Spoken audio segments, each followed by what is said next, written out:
When investigators began asking who had killed Kayla Sedoskey, almost everyone pointed to someone else. One admitted that he had driven the car but claimed he had been under threat. Another admitted that she had been near the location, although she said she stayed outside. One woman knew they were going to pick Kayla up, but remained at the apartment monitoring a police scanner. Another man had provided the weapon and later tried to make it disappear.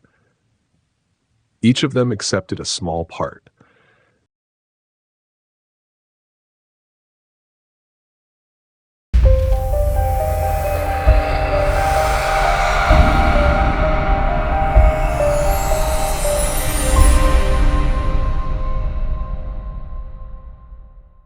None of them wanted to carry the entire crime. The problem was that when all those small parts were put together, they revealed a conspiracy in which Kayla would never have reached that building if just one of those people had decided to stop. The story began to come to light on the night of March 2nd, 2023, when a group of students called 911 from Monroe, Michigan. They had entered Boysville without permission, a former juvenile detention center that had been abandoned for years. Inside the gymnasium, they found the body of a woman covered with a shower curtain, a tarp, and an old door. The teenagers were afraid they would be punished for entering the property, but they still called the police. Body camera footage recorded the officers' arrival. There was no electricity, and the building was filled with rooms, hallways, and open entrances. Before approaching the body, the officers had to search the complex to rule out the possibility that someone else was hiding inside. When they finally returned to the gymnasium, they discovered that the woman had been shot 3 times. A portable fingerprint scanner allowed them to identify her. She was Kayla Sedoskey, a 23-year-old woman and the mother of a young boy. Her family had not heard from her for more than 2 weeks. Police reviewed surveillance footage from the previous days. In a recording from February 15th, Kayla could be seen walking across the Rossler Street Bridge. At around 11 that night, a black Mercury Milan approached. Kayla stopped, walked back a few steps, and got into the vehicle. That was the last known image of her alive. The license plate led investigators to Stephen Bales, a 44-year-old man who had previously been in a relationship with Kayla. There was an active protective order against him, and Kayla had previously reported him for violence. Officers went to find him, but he was gone. Stephen had just married a woman named Noreena, and according to a note left on the door of his home, the two had gone on their honeymoon. When police managed to speak with him by phone, he insisted that he was not running and that he would return to answer questions. Then he stopped cooperating. For the moment, Stephen appeared to be the most obvious suspect. But the case would change completely when a 19-year-old man appeared in Ohio claiming that he had escaped from him. His name was Brin Smith. Brin claimed that Stephen controlled the people who lived in his apartment, took their money, used their food assistance cards, and made them believe they could not leave. According to his version, he had taken advantage of a stop at a gas station to escape. But Brin did not only want to report Stephen, he also claimed to have evidence about Kayla's death. And inside an interview room, he showed several videos recorded on his phone. In them, a woman named Kaylyn Ramsey said she had killed Kayla because Kayla had supposedly threatened her son. In one of the recordings, Kaylyn even claimed that she had killed 15 other people. The statement appeared to place all responsibility on her. But as Brin played the videos and explained every detail, detectives began to notice something unusual. He knew that Kayla had been shot. He knew the people who lived with Stephen. He had taken part in the recorded conversations, and he seemed far too interested in convincing investigators that Kaylyn was the only person responsible. Then they asked him about his own relationship with Kayla. Brin claimed that they had only dated for a few weeks and that he had not seen her since Christmas. He also denied ever having been to Boysville. Records of his communications would prove that both statements were false. For several days, Brin had spoken to Kayla as though they were in a romantic relationship. He had told her that he loved her and had offered to help her while she was going through an unstable period and did not have permanent housing. On the night she disappeared, Kayla saved his contact in her phone as boyfriend, followed by 3 heart emojis. 5 days earlier, Brin had sent Stephen a message that would later become one of the most important pieces of evidence in the case. He told him that he had Kayla in his hands and that she had fallen into the trap.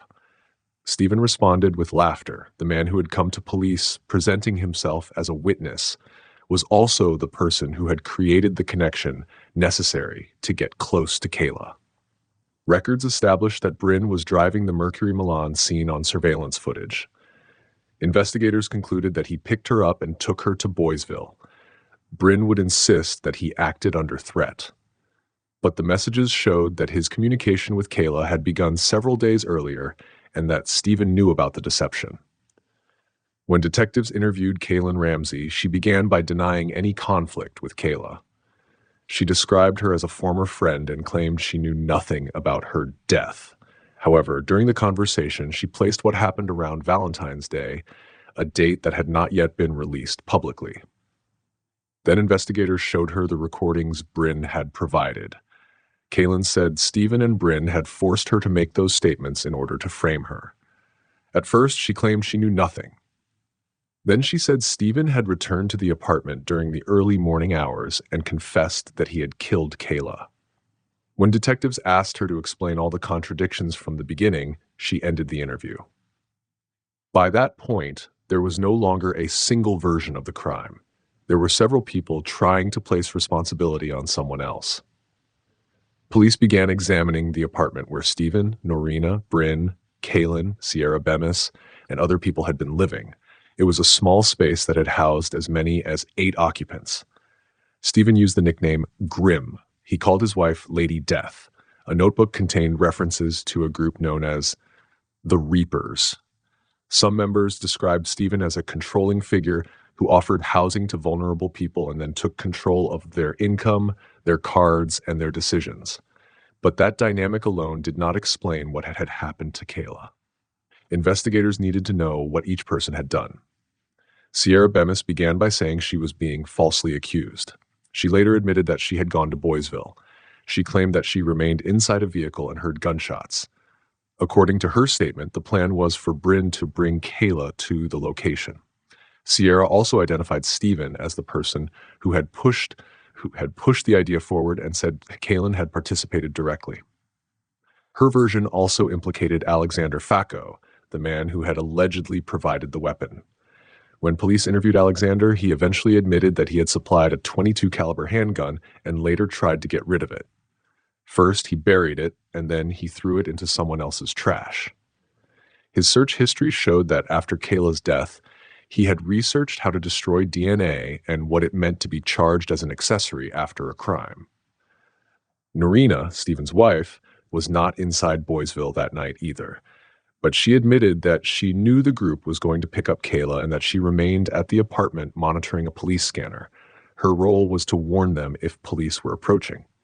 Suddenly, the investigation was no longer only about discovering who had fired the gun. It was about determining how many people had helped make the crime possible.